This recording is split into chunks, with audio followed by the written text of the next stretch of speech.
ఓం గం గణపతయే నమః. ఓం శ్రీ మాత్రే నమః. ఓం శ్రీ గురుభ్యోం నమః. ఈ టీవీ చూస్తున్నటువంటి ప్రేక్షకులందరికీ నా హృదయపూర్వక నమస్కారాలు.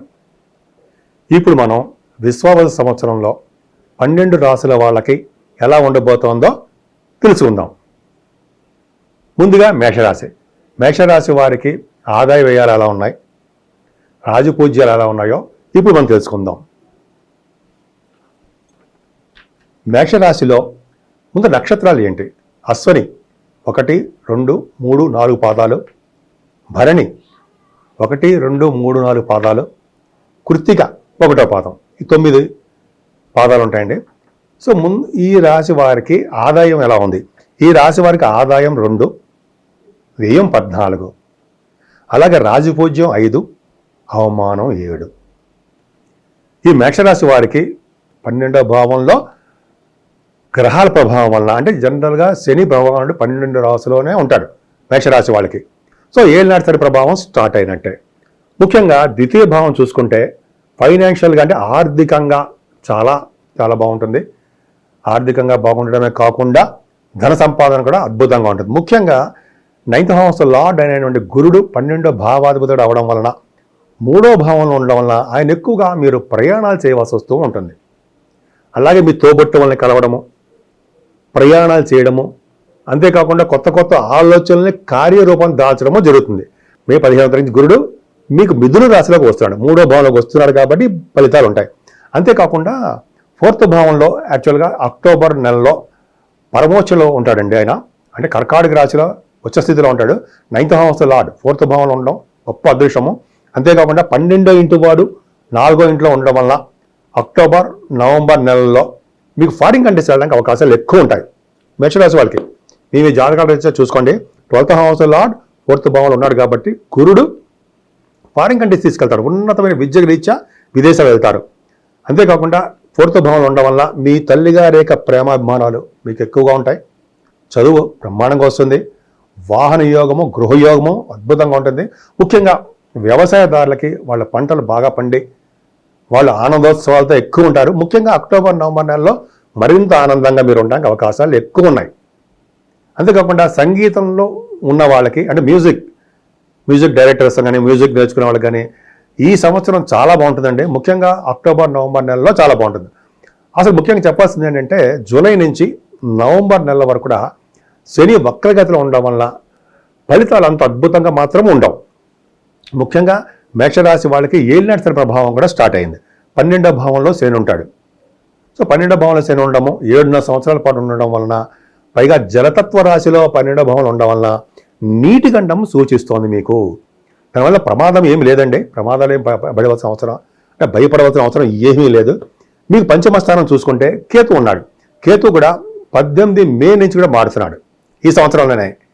మార్చి 30 నుంచేమో శని భగవానుడు మారుతున్నాడు, మీనరాశిలోకి వస్తున్నాడు. రాహుకేతువులు కూడా మీకు 18వ తారీఖున 5వ అంటే పంచమ భావంలోకి వస్తాడు. పంచమ భావంలోకి వస్తే ఏంటి అద్భుతం అండి.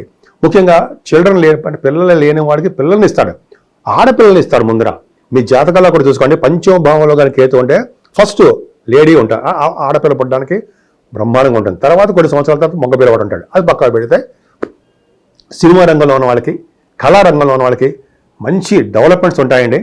వాళ్ళకి అవకాశాలు అనేది తప్పకుండా వచ్చి తీరుతాయి. సంగీతం కానీ, సాహిత్యం కానీ, నృత్యం కానీ ఉంటారు కదా, వాళ్ళకి బాగుండడము. స్టాక్ మార్కెట్, షేర్ మార్కెట్లో ఉన్న వాళ్ళకి కేతు ప్రభావం వలన, పంచమ స్థానం కేతు ప్రభావం వలన ఖచ్చితంగా వీళ్ళకి డెవలప్మెంట్స్ ఎక్కువ ఉంటాయండి. వాళ్ళు సక్సెస్ అయి తీరుతారు. అంతేకాకుండా కొంతమందికి మంత్రసిద్ధి కలుగుతూ ఉంటుంది. గాయత్రి మంత్రం ఇటువంటి ఉంటాయి కదా, మంత్రసిద్ధి కలగడము, ఒక అద్భుతంగా ఉండడము. పంచమ స్థానం అనేది ఒక అదృష్టమైన స్థానం అని చెప్పచ్చండి. అంతేకాకుండా రవి బుధులు సెప్టెంబర్ నుండి అక్టోబర్ వరకు, సెప్టెంబర్ అక్టోబర్ నెలలో మీకు రవి బుధులు, అంటే అక్టోబర్ 2 వరకు అనుకుందాం. రవి బుధులు అనే మీకు బుధాదిత్య యోగం ఏర్పడిపోతుంది. 6వ భావంలో బుధుడు ఎగ్జాల్టేషన్లో ఉంటున్నాడు, బుధాదిత్య యోగం. సో ఆ బుధాదిత్య యోగం ఏంటి? జనరల్గా ఏంటంటే కాంపిటీషన్ ఎగ్జామ్స్ రాసే వాళ్ళకి, గవర్నమెంట్ ప్రొఫెషన్లో కోసం కాంపిటీషన్ ఎగ్జామ్స్ రాసే వాళ్ళు కూడా సక్సెస్ అవుతారు. ముఖ్యంగా ఆడవాళ్ళు చెప్తున్నాండి, మీకేనండి. 6వ భావంలో రవి సెప్టెంబర్, అక్టోబర్ నెలలో మీకు మంచి చేయడానికి అవకాశాలు ఉన్నాయి. విదేశాలు వెళ్ళడానికి స్టాంపింగ్, అద్భుతంగా ఉందండి. స్టాంపింగ్ అయిపోతుంది, విదేశాలు వెళ్తారు, బాగా అక్కడ విదేశాల్లో కూడా మీకు చదువులో రాణిస్తారు.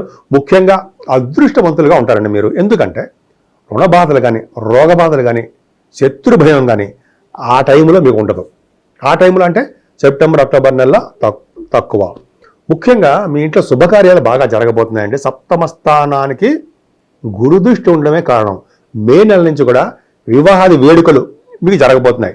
పైగా ఈ సంవత్సరం కూడా స్వావసనామ సంవత్సరం అవ్వడం వలన ఖచ్చితంగా మీకు మంచిగా ఈ సంవత్సరం మొత్తం కూడా లవ్ మ్యారేజెస్, అనుకున్న సంబంధాలు రావడానికి ఎక్కువ అవకాశం ఉంది. మీ రాశి వారికి సప్తమ భావానికి గురుదృష్టి ఉండడం వల్ల ఖచ్చితంగా మంచి సంబంధాలు వస్తాయండి. ఇంతకుముందు ఆగిపోయిన సంబంధాలు కూడా వచ్చి శుభకార్యాలు మీ ఇంట్లో జరుగుతాయి. అలాగే వ్యాపార విస్తరణ, కొత్త వ్యాపారాలు చేసుకోవడానికి అవకాశాలు ఎక్కువ ఉన్నాయి. విహారయాత్రలు చేస్తారు. భార్యాభర్తల యొక్క అనురాగం పెరిగి తీరుతుందన్నది సందేహం లేదు. రవి బుధులు ఆల్మోస్ట్ మీకు నవంబర్ నెలలో రవి బుధులతో పాటు కుజుడు ఉన్నాడు. ఎక్కడ? వృశ్చిక రాశిలో. ఎప్పుడైనా సరే వృశ్చిక రాశిలో కనుక ఎవరికైనా రవి బుధ కుజులు ఉన్నారంటే వాళ్ళు డాక్టర్స్ వృత్తిలో బ్రహ్మాండంగా సక్సెస్ అవుతారు. మీ రాశిలో డాక్టర్స్ చాలామంది ఉన్నారు. వాళ్ళు మేషరాశి వాళ్ళకి నవంబర్ నెలలో అద్భుతమైన యోగం కలగబోతుంది అనడంలో సందేహం లేదు. వాళ్ళు ఆపరేషన్స్ కూడా సక్సెస్ అయి తీరుతుందన్నమాట. అంతేకాకుండా భాగ్యస్థానాన్ని కూడా గురుదృష్టి ఉంది. 9వ స్థానాన్ని అంటే ధనస్సు రాశిని 9th హౌస్ చూసుకోవడం వల్ల నాన్నగారికి ఆరోగ్య పరిస్థితి, ఆర్థిక పరిస్థితి బాగా డెవలప్ అవుతుందండి. అలాగే ఉన్నతమైన విద్య రీత్యా, వ్యాపారాల రీత్యా, మీ పర్సనల్ పనుల రీత్యా విదేశ పర్యటన జరగబోతోంది. మీ జాతకాల ప్రకారం చూసుకోండి. మే నెల నుంచి అంటే 15th మే నెల నుంచి మీరు విదేశాలు వెళ్ళడానికి అవకాశాలు ఎక్కువ ఉన్నాయి. అంతేకాకుండా తీర్థయాత్రలు, పుణ్యక్షేత్ర దర్శనాలు, గురువు గారిని, పీఠాధిపతుల్ని కలవడాలు ఇవన్నీ బాగున్నాయండి. అంతేకాకుండా మీ వ్యాపారాలు అభివృద్ధి బ్రహ్మాండంగా ఉంటుంది. ముఖ్యంగా గోల్డ్ వ్యాపారము, సిల్వర్ వ్యాపారాలు, అలాగే స్టేషనరీ, ఫుడ్, గురుడు కారకత్వాల్లో ఉన్నటువంటి వ్యాపారాలు అభివృద్ధికరంగా ఉంటాయి.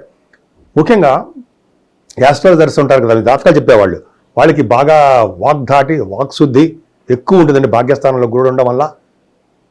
అంతేకాకుండా ఈ భాగ్యస్థానంలో గురుడు ప్రభావం ఉండడము, గురువు వలన కూడా మీకు అన్ని విధాలు కలిసి రావడము, ఫైనాన్షియల్ స్టేటస్ పెరగడము ఇవన్నీ ఉంటాయి.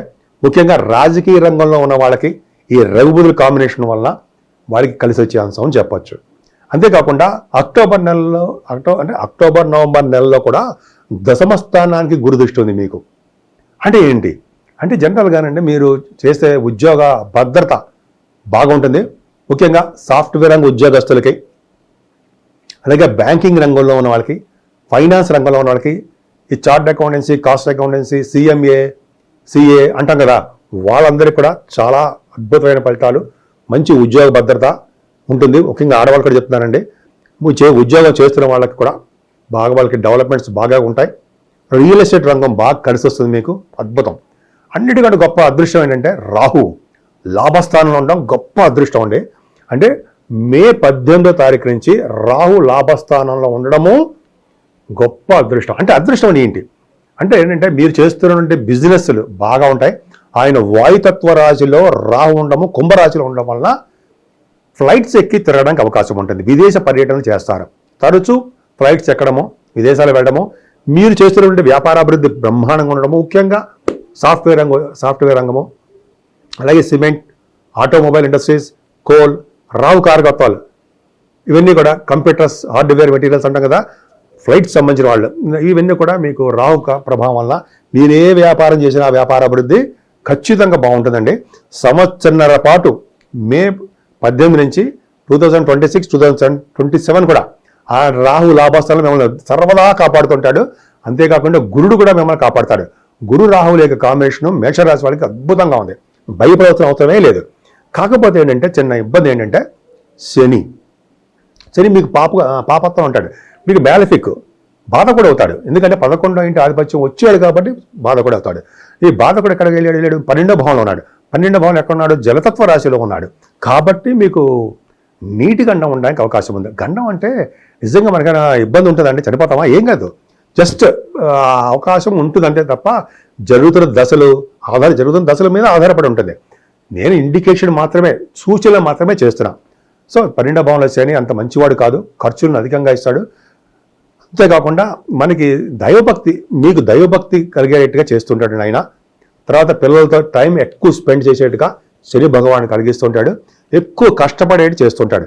శని 12వ భావంలో ఉన్నది మాత్రం మీరేం భయపడాల్సిన అవసరం లేదండి. ఆయన మిత్రక్షేత్రంలో ఉండడం వలన, జలతత్వ రాశిలో ఉండడం వలన, ఆయన కుంభరాశిలో ఇబ్బంది పెట్టినంతగా కన్యా రాశి ఆయన మీనరాశిలో ఉండడం వల్ల అంత ఇబ్బంది పడ్డాడు. కాకపోతే ఆయన మాత్రము మనం మర్చిపోకూడదు. ఆయనకి తైలాభిషేకం చేసుకుంటూ, ఆంజనేయ స్వామి దగ్గర పూజలు చేసుకుంటూ, శివాభిషేకాలు, వెంకటేశ్వర ఆరాధన చేసుకోవడం వల్ల శనీశ్వరు యొక్క దోషం తగ్గుతుంది. సో ముఖ్యంగా మేషరాశి వాళ్ళు చెప్పేది ఏంటంటే, పూజించవలసిన దేవుడు ఎవరున్నారంటే అమ్మవారు. అమ్మవారి పూజ చేసుకోవడము, గాయత్రి అమ్మవారి యొక్క పూజలు చేసుకోవడం వలన, రోజు 108 సార్లు గాయత్రి జపం చేయడం వలన ఎవరైనా చేయొచ్చు, ఆడవాళ్ళు కూడా చేయొచ్చు. వలన అన్ని రంగాల్లోనూ మీరు ముందంజలో ఉంటారనడంలో సందేహం లేదు. మేషరాశి వాళ్ళు ఈ పరిహారాలు పాటిస్తే చాలండి. ముఖ్యంగా మేషరాశి వాళ్ళకి శని యొక్క దోషం తొలగాలి అంటే శివాభిషేకాలు చేసుకోవాలండి మీరు. అలాగే మర్రి చెట్టు, ఎప్పుడైనా మీకు వీలుంటే మర్రి చెట్టు దగ్గర దీపం పెట్టడము వలన కూడా మీకు శనీశ్వరుడు వలన వచ్చే దోషాలు కూడా తగ్గుతాయి. సో ఈ విధంగా మీరు పాటిస్తూ మీ జీవితంలో ముందంజలో ఉంటారని, ముందుకు వెళ్ళిపోతుంటారని నేను మనస్ఫూర్తిగా కోరుకుంటున్నాను.